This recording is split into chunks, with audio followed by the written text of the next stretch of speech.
Assalamualaikum warahmatullahi wabarakatuh. Ya, salam sejahtera bagi kita semua. Ya, semoga kita sehat selalu, ya, panjang umur, ya, sehat walafiat. Ya, oke. Ya. Ya, baik. Saya akan memberikan sejumlah tausiah, ya, yang berkaitan, ya, dengan, ya,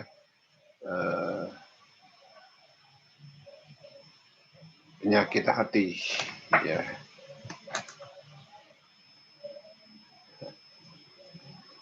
Berkaitan dengan penyakit hati, ya. Nah, kita akan, ya, saya akan membawa penyakit hati, ya. Oke. Saya mau menjelaskan, ya, tausiah kita tentang, ya, riwayat, ya, psikoterapi dalam mengatasi penyakit hati. Ya. Nah, dalam diri manusia itu ada sejumlah unsur, ya. Ada namanya al-nafs, ya, al-nafs. Jadi maksudnya nafs itu jiwa, ya. Jadi hati manusia itu dikuasai oleh jiwa, ya, atau bisa juga nafsu, ya. Maka saat itulah individu, ya, disebut dengan individu yang tidak memiliki hati, ya. Nah, artinya an-nafs ini dia lebih cenderung pada nafsu, ya, pada nafsu duniawi. Jadi kalau orang yang tamak, serakah, ya, apalagi ingin menang sendiri, ingin kaya sendiri, ya, nah itu biasanya sudah didorong oleh hawa nafsu. Ya.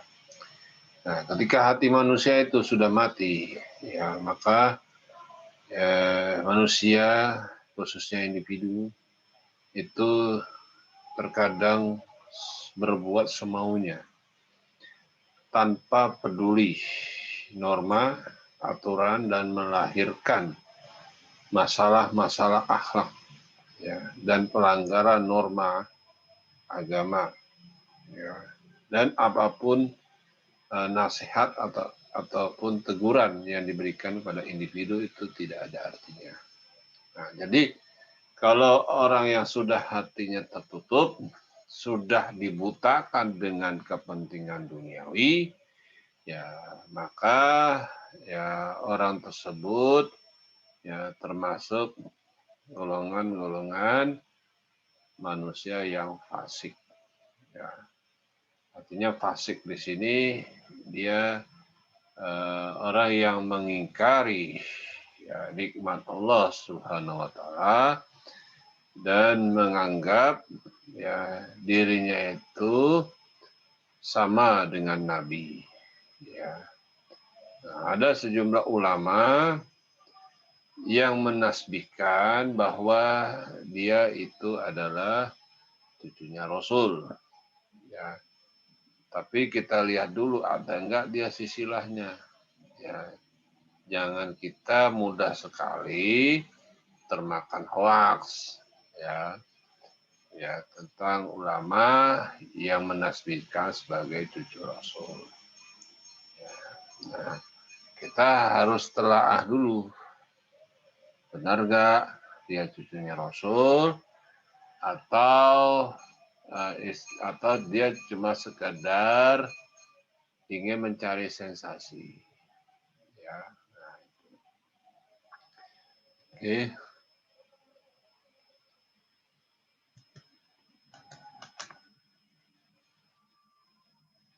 Nah, akan tetapi jika hati ini mampu melepaskan belenggu-belenggu nafs yang ada pada dirinya, maka secara otomatis individu itu akan berada di bawah pengaruh ruh. Ya, ini biasanya menurut pandangan Ar-Razi, ya Ar-Razi, ya. Maka pada saat itulah manusia dengan seseorang yang telah memiliki hati, karena makna sebenarnya hati adalah bersih dari sekotoran nafsu. Oke. Nah, hati merupakan organ yang penting dalam tubuh manusia. Nah, di mana jika hati baik, maka baiklah tubuh itu. Dan sebaliknya jika hati busuk, maka buruklah tubuh itu. Nah, hal ini sudah dijelaskan dalam hadis Al-Bukhari dan Al-Muslim. Yang artinya sesungguhnya dalam jasad manusia itu ada segumpal daging. Apabila ia baik, maka baiklah seluruh anggotanya. Dan jika ia rusak, maka rusaklah seluruh anggota tubuhnya. Itulah dia hati. Ya. Artinya di sini, jika manusia itu telah rusak, maka dia akan keluar dari dirinya, yaitu perbuatan-perbuatan yang jahat dan sulit baginya untuk berbenah. Ya, untuk berbenah. Ya. Ya, contohnya kayak orang yang sering nyebar hoax, orang yang sering nyebar fitnah, nah itu hatinya sudah rusak. Ya, dia hanya melampiaskan nafsu semata. Ya. Oke.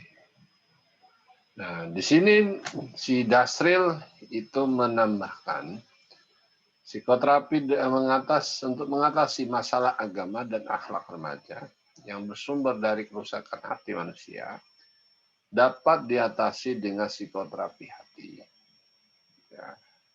Apa sih maksud dari psikoterapi? Itu upaya-upaya pengobatan atau penyembuhan hati remaja atau manusia yang menimbulkan munculnya masalah-masalah agama dan moral remaja atau manusia melalui berbagai terapi dengan pendekatan nilai-nilai sofistik Islam. Seperti dengan memperbanyak tilawah Quran, banyak zikir, melakukan puasa sunnah, ya, sholat malam, dan senantiasa melakukan introspeksi atau muhasabah. Nah, di mana psikoterapi ini, ya psikoterapi hati ini dapat dilakukan, ya, oleh sejumlah manusia, ya. Yang pertama itu terapi Islam atau terapi Quran. Ya. Jadi terapi Quran ini itu tingkat utama dalam Islam. Mujarabnya itu sudah teruji, ya, dengan sejumlah pasien. Artinya pasien ini makin meningkat keyakinannya akan pertolongan Allah SWT dalam menyembuhkan penyakit.